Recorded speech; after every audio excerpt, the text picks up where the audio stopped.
Ako usa ka trabahante nagkugi para sa mas nindot nga kaugmaon.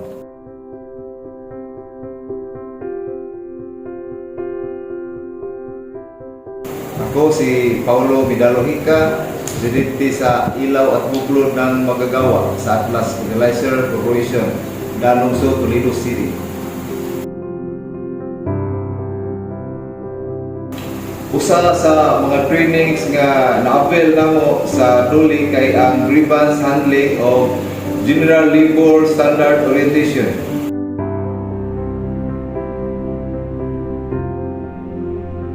Dako siya tawag nako as presidente sa union kay magahandol man ko husay niya dili nako madalag tarong kung walay training gikan sa Department of Labor and Employment.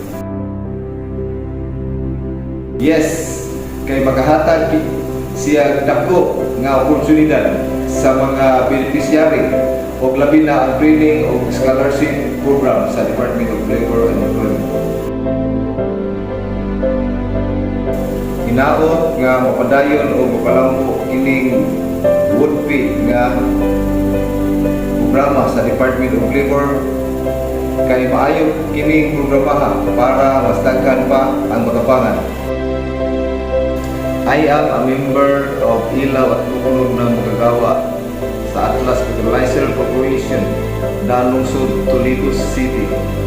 In behalf of IBM sa Atlas Fertilizer Corporation, we thank and congratulate the Department of Labor and Employment, Bureau of Labor Relations for the Workers' Organization Development Program.